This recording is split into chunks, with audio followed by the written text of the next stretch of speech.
আসসালামু আলাইকুম ভিউয়ার্স, কেমন আছেন? আশা করি সবাই ভালো আছেন। আলহামদুলিল্লাহ আমিও ভালো আছি।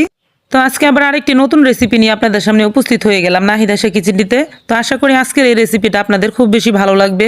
আপনাদের এই ভালো লাগা ভালোবাসাতে কিন্তু আমি অনেক দূর এগিয়ে যাব ইনশাআল্লাহ। তো আপনাদের জন্য দোয়া থাকবে সবসময়ই। তো দেরি না করে আজকে চলে যাব আমি আজকে এই রেসিপিটা তৈরি করার জন্য। এখানে আমি সাগু পিঠা তৈরি করে দেখাবো খুব সহজভাবে। যে কোনো কেউ চাইলে এই রেসিপিটা তৈরি করতে পারবেন বাসায়। আর এটা কিন্তু খুবই সুস্বাদু, খেতে খুবই মজাদার, খুবই ভালো লাগে। আর এটা কিন্তু মেহমানদেরকেও দেওয়া যায়, ঈদের সময় কিন্তু এটা আনন্দ সহকারে সেমাইয়ের সাথেও খাওয়া যায়। তো দেরি না করে আমি চলে যাচ্ছি, আপনারা আমার সাথেই থাকুন। ভিডিওটি স্কিপ না করে ফুল ভিডিওটি দেখবেন অনুরোধ থাকলো।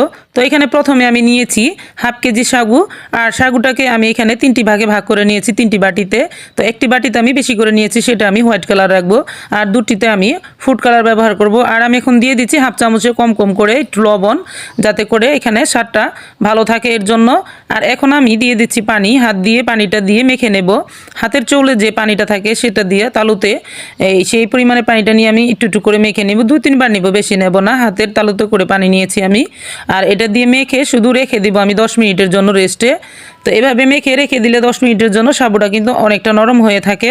আর এটা কিন্তু খুব বেশি পানি দিয়ে গুলিয়ে নেওয়া যাবে না, তাহলে কিন্তু পাতলা হয়ে যাবে। আর এটা কিন্তু সাথে সাথে উঠে আসবে না যখন পিঠাগুলো তৈরি করব। তো এর জন্য হাতের তালুতে করে ছিটা পানি দিয়ে দিয়ে কিন্তু এটাকে মাখিয়ে রাখতে হবে 10 মিনিটের জন্য। তো দেখুন আমি কিভাবে তৈরি করে নিচ্ছি, খুব সহজভাবে। আপনারা দেখলেই কিন্তু বুঝতে পারবেন। একদম ইজিভাবে যে কোনো কেউ চাইলে এই পিঠাটা তৈরি করে নিতে পারবেন। আর এটা একদম সহজ। তো দর্শক, অলরেডি আমার আরেকটি ভিডিও পাতা পিঠার রেসিপি সেটা আপলোড করা আছে, আপনারা চাইলে সেটাও দেখে নিতে পারবেন। সেটার থেকেও কিন্তু এটা আরও বেশি সহজ। তো আমি তার জন্য আপনাদেরকে বলে দিব যে এটা দুনিয়ার সব থেকে সহজ পিঠা হবে। আর এটা একদম ইজিভাবে করে নেওয়া যাবে। তো এইভাবে কিন্তু আমি ফুড কালারগুলো দিয়ে দিলাম। একটা দিয়ে দিলাম আমি অরেঞ্জ ফুড কালার, আরেকটি দিয়ে দিলাম আমি গ্রিন ফুড কালার। তো এই দুটি কালারই আমি দেবো, আরেকটি আমি হোয়াইটে রেখে দেবো। তাহলে মোট আমার 3টি কালার এটা দেখা যাবে। আর দেখতে খুবই আকর্ষণীয় হবে পিঠাগুলো, আপনারা দেখলে কিন্তু বুঝতে পারবেন। এই গ্রিন কালার আর অরেঞ্জ কালার সাথে হোয়াইট কালার এভাবে দিয়ে আমি রেখে দিলাম। এখন আমি একটি প্লেট নিয়ে নিলাম। এখানে যে হোয়াইট কালারটা আমি বেশি নিয়েছি সেটা থেকে আমি অর্ধেক পরিমাণেরটা প্লেটে নিয়ে নিলাম। এর জন্য যে 10 মিনিট পরে এটা কিন্তু অনেকটা শুকনো হয়ে থাকে, তো তার জন্য আমি আলাদা প্লেটে নিয়ে নিলাম। এটাকে আমি আবারও ছিটা পানি দিয়ে অল্প অল্প কিছু পরিমাণে সাইডে দিয়ে ভিজিয়ে নেব। আর ভিজিয়ে নিয়ে সাথে সাথে কিন্তু আমি পিঠাটা তৈরি করে নেব। তো এর জন্য কিন্তু আমি এখানে আজকেও কাঁঠাল পাতা নিয়েছি। আর সেদিনকার থেকে আজকের কাঁঠাল পাতাগুলো একটু ভিন্ন। সেদিনকার পাতাগুলো কিন্তু যে কোনো পাতা নিয়ে নিলেই হতো কাঁঠাল পাতাটা, কিন্তু আজকের পাতাগুলো কাঁঠাল পাতা যেটা একটু পুরাট বাতি থাকবে সেই পাতাটা নিয়ে নিতে হবে। আর সেই পাতাটাতে কিন্তু খুব ইজিভাবে উঠে যাবে। তো আমি সেই পাতাটা নিয়ে এইভাবে তেল দিয়ে সবগুলো পাতা মুছে রেখেছি। আর ওই দিনকার আমার পাতা পিঠার রেসিপিতে আমি উল্টো পাশে পিঠাগুলো তৈরি করেছি। আজকে কিন্তু উল্টো পাশে তৈরি করা যাবে না। আজকে কিন্তু কাঁঠাল পাতার যে ভাও পাশটা থাকে, সামনের পাশটা থাকে, সেই পাশটাতে কিন্তু পিঠাগুলো এইভাবে ছড়িয়ে দিতে হবে। তো দেখুন আমি কিভাবে পিঠাগুলো নিয়ে এভাবে ছড়িয়ে দিচ্ছি। যখনই সাবুগুলো শুকনো শুকনো মনে হবে তখনই একটু একটু পানি ছিটা দিয়ে দিয়ে তারপর সাথে সাথে এভাবে কিন্তু বিছিয়ে দিতে হবে। দিলেই কিন্তু রেডি হয়ে যাবে। আর চাইলে এভাবে মাঝখানে কালারগুলো দিলে কালারটা হয়ে যাবে, আর দেখতে কিন্তু খুবই সুন্দর দেখা যাবে। আপনারা চাইলে কিন্তু এখানে শুধু হোয়াইট কালারও করতে পারবেন, আবার চাইলে কিন্তু এখানে আপনারা যে কোনো কালার দিয়েও তৈরি করে নিতে পারবেন। তো আমি এভাবে কালারও করে নিচ্ছি, আবার ভিতরে ভিতরে কিন্তু বিভিন্ন কালার দিয়েও দিচ্ছি, যাতে করে সুন্দর দেখা যায় পিঠাগুলো আর খুবই ভালো লাগে দেখতে। দেখুন এভাবে আবার আমি কিছু কিছু পিঠাগুলো কিন্তু এভাবে এক কালার করেও রেখে দিচ্ছি। তো আপনাদের পছন্দ মতন কিন্তু এই পিঠাটা তৈরি করে নিতে পারবেন ইজিভাবে। তো দেখুন এটা কিন্তু সেরকম কোনো কষ্টই হলো না, শুধু ভিজিয়ে রেখে লবণ দিয়ে তারপরে এভাবে কালার করে তারপরে পাতার ভিতরে কিন্তু বিছিয়ে নিয়ে শুধু এখন ভাপিয়ে নেব। তো দর্শক, আমি এখানে আরও একটি কালার পিঠা তৈরি করে দেখাচ্ছি। দেখুন এই যে এইভাবে সাবুগুলো নিতে হবে। নেওয়ার পরে এই সাবুগুলাকে এখানে হাত দিয়ে এভাবে ছড়িয়ে দিতে হবে। দানাগুলাকে হাত দিয়ে আস্তে আস্তে চাপ দিলে কিন্তু ছড়িয়ে যাবে। তো এখন আমি এগুলাকে ভাপিয়ে নিচ্ছি। ভাপিয়ে নেওয়ার জন্য আমি চুলাতে একটি কড়াই বসাইছি, সেই কড়াইতে কিন্তু আমি খড় দিয়ে তারপর ভাপিয়ে নিচ্ছি। আপনারা চাইলে কিন্তু এখানে সুতি কাপড় দিয়ে বেঁধে নিতে পারেন, অথবা প্লাস্টিকের চালনি দিয়ে যে যেরকম সুবিধাভাবে ভাপিয়ে নিতে চান সেভাবে কিন্তু নিতে পারবেন, অথবা নেট কাপড় দিয়ে বেঁধে আপনারা এইভাবে ভাপিয়ে নিতে পারবেন। তো এখন আমি ঢাকনা দিয়ে ঢেকে দিচ্ছি। ঢেকে আমি 2 থেকে 3 মিনিট রাখবো, যেহেতু এটি সাবুর দানা তো একটু টাইম বেশি লাগবে। আর এমনিতে পাতা পিঠাটা তৈরি করলে কিন্তু 1 মিনিটের ভিতরে হয়ে যায়। তো এটাকে 3 মিনিট সময় দিতে হবে। 3 মিনিট পর পর কিন্তু চেক করে নিলে দেখবেন পিঠাগুলো কিন্তু সিদ্ধ হয়ে গেছে। তো আমার এখানে পিঠাগুলো সিদ্ধ হয়ে গেছে, এখন আমি উঠিয়ে নিচ্ছি। আর এগুলো কিন্তু হাত দিয়ে না ধরলেও কিন্তু পাতা থেকে খুলে পড়ে যাবে সাথে সাথে এইভাবে পিঠাটা তৈরি করলে। তো দেখলেই কিন্তু আপনারা বুঝতে পারবেন। তো দেখুন দর্শক, এই যে এখন কিন্তু আমি পাতা থেকে উঠিয়ে নিচ্ছি। এই যে দেখুন এইভাবে পাতাটাকে এভাবে দিয়ে একটু ধরলেই কিন্তু এই যে অটোমেটিকই পড়ে গেল। তো সবগুলো পিঠাই কিন্তু এইভাবেই ছাড়িয়ে নেওয়া যাবে, ইজিভাবে কিন্তু ছাড়িয়ে নেওয়া যাবে, সেরকম কোনো কষ্ট হবে না।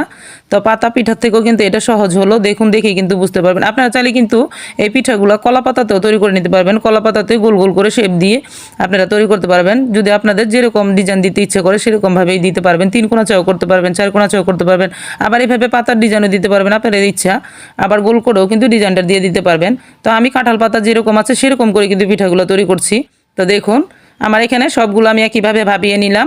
তো এখন আমি এগুলোকে রোদ্রে শুকিয়ে নেব। এগুলোকে কিন্তু রোদ্রে শুকাতে হবে, প্রথম দিনে শুকাবে না, 2 দিন লাগবে এগুলো শুকনো করতে। তো আমি 2 দিনে কিন্তু এই রোদ্রে পিঠাগুলো শুকিয়ে নিচ্ছি। এই যে দেখুন হাত দিয়ে ধরলে কিন্তু কত সুন্দর জোড়া হয়ে গেছে। এগুলো কিন্তু খুলেও যাবে না, ফেটেও যাবে না, ছিঁড়েও যাবে না, দেখলেই কিন্তু বুঝতে পারবেন। তো দর্শক এখানে দেখুন এই যে রোদ্রে শুকানোর পরে কিন্তু পিঠাগুলো অনেকটাই ছোট হয়ে আসছে। তো এগুলো তেলে ভেজে নিলে কিন্তু এখন বড় বড় হয়ে যাবে। অলরেডি এখানে আমার সবগুলো শুকিয়ে গেছে। তো আমার এই তেলটা কিন্তু আগে থেকে ভাজার ছিল। তো ভাজা তেলটাতেই আমি কিন্তু একটা পিঠে দিয়ে চেক করে নিলাম। এখন কিন্তু তেলটা খুব ভালো গরম হয়েছে আর পিঠাটা ভাজা হয়েছে। তো এই পর্যায়ে আমি কিন্তু পিঠাগুলো ভেজে নেব। দেখুন এই যে, তো এখন দেওয়ার সাথে সাথে দেখবেন অলরেডি পিঠাটা কত বড় হয়ে যাচ্ছে। তো সাবু পিঠাটা কিন্তু খুবই বড় হয়, আপনারা কিন্তু তৈরি করলে এখানে বুঝতে পারবেন। আর আপনারা চাইলে কিন্তু গরম গরমই এই পিঠাতে কিন্তু চিনি দিয়ে দিতে পারবেন, চিনি দিলেই কিন্তু খাওয়া যাবে, আর এমনিতেও কিন্তু খাওয়া যাবে। তো আমি আজকে চিনি দেবো না, এখানে আমি মিঠাই জাল করে তারপরে মিঠাইগুলো উপরে দিয়ে দেবো। আর এভাবে মিঠাই দিয়ে কিন্তু পিঠাগুলো খেতে ভালো লাগে। তো একইভাবে কিন্তু আমি সবগুলো পিঠা এখানে ভেজে নিব। তো দেখুন কতটা বড় হয়েছে, প্রতিটা দানা কিন্তু এখানে সাবুর দানাগুলো একদম আলাদা আলাদাভাবে ফুলে উঠেছে, কত সুন্দরভাবে। দেখুন সবগুলো পিঠাই কিন্তু আমি এখানে ভেজে নিচ্ছি। তো একে একে আমি যে সবগুলো এখানে ভেজে নিলাম। তো এখন আমি এটাকে মিঠাই দিয়ে জাল করে নেব। তো এই যে মিঠাই নিয়েছি এখানে আমি 100 গ্রাম মিঠাই নিয়েছি। আমি সবগুলো পিঠাই কিন্তু বাজি নেই, কিছু পরিমাণের এখানে পিঠাগুলো ভেজেছি। তো এর জন্য আমি মিঠাই দিয়ে দেব, কিছু পরিমাণে পানি দিয়ে এখন জাল করে নিচ্ছি মিঠাইটাকে। তো চুলাতে দিয়ে দিলাম, চুলাতে দিয়ে নাড়াচাড়া করতে হতে এর ভিতরে দেখুন মিঠাইটা কিন্তু গলে আসছে। তো আর আমি দেখিয়ে দিচ্ছি যেভাবে কিন্তু হাত দিয়ে হালকা তার তার ভাপ আসবে 2-3টা। তো ওই পর্যায়ে কিন্তু নামিয়ে নিয়ে দিয়ে দিতে হবে। এটা ঠান্ডা হয়ে গেলে কিন্তু আরও হার্ড হয়ে যাবে, আরও কিন্তু এইভাবে হাত দিয়ে যে তার তার ভাবটা আছে সেটা কিন্তু আরও পরে চলে আসবে। তো দেখুন আমি কিন্তু এই যে দিয়ে দিলাম এই পর্যায়ে, এটা ঠান্ডা হয়ে গেলে কিন্তু খুব সুন্দর আরও তার তার ভাবটা চলে আসবে, আঠালো হয়ে যাবে। তো এর জন্য আমি আর বেশি করলাম না, এই পরিমাণ করেই কিন্তু আমি মিঠাইগুলো দিয়ে দিলাম পিঠার উপরে। তা আপনারাও কিন্তু এভাবে দিতে পারবেন, আর চাইলে চিনি দিয়েও খেতে পারবেন। তো এখানে আমার সবগুলো রেডি করা হয়ে গেলো এইভাবেই। তো দেখুন এগুলো কিন্তু চাইলে আপনারা এখন সারা বছর জুড়েও কিন্তু ঘরে রেখে দিতে পারবেন ভাজা ছাড়াই, আর যখন ইচ্ছে তখনই কিন্তু এটা ভেজে খেতে পারবেন। হুট করে কোনো মেহমান চলে আসলে কিন্তু তাদের সামনে দিতে পারবেন। তো আশা করি আমার এই রেসিপিটা আপনাদের ভালো লাগবে। যদি ভালো লাগে চ্যানেলটিকে সাবস্ক্রাইব করে একটি লাইক দিয়ে পাশে থাকবেন, আর আমাকে কমেন্টে জানিয়ে দিবেন। তো আজ এই পর্যন্ত, আরও একদিন চলে আসবো নতুন কোনো একটি ভিডিও নিয়ে ইনশাআল্লাহ। ততক্ষণ পর্যন্ত আপনারা সকলে ভালো থাকবেন। সকলকে জানাই অসংখ্য ধন্যবাদ।